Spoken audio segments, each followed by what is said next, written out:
What's up, guys? Okay, so our power thingy-mabobber finally arrived. It looks like something you would see on Ghostbusters. It looks like the ghost compressor thing. I don't remember what that's called. I'm gonna have to look that up. It's gonna bother me.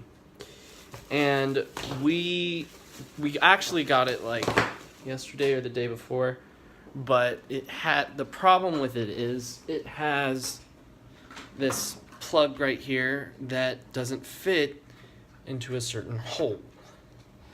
And so we needed to get this weird thing, which I saw coming. I just didn't know if we had them around. And so we looked around first, and then we got some today.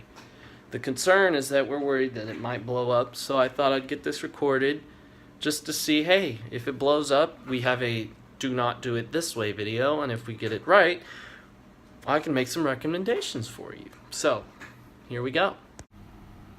Okay, so this is the thing that we needed. It was the adapter for the adapter, something I explained in a previous blog, and we just plugged her right in, and that's how we got that to work. Then we plugged this into the output necessary, and here we go.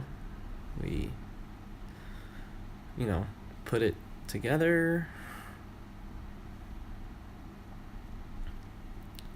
And then we flip her right on, hoping it doesn't explode.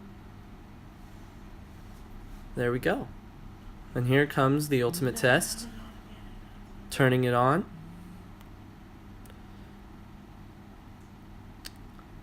And voila! She works.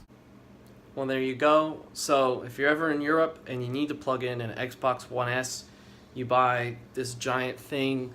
It's called the Bronson Plus Plus automatic voltage. It had AVT minus 500. We plugged it into the 110 volt minus or negative, or however you want to say it, output, and it works. It like a dream. Didn't blow up, so happy about that. So if you found this helpful, like and comment. Let me know, and yeah.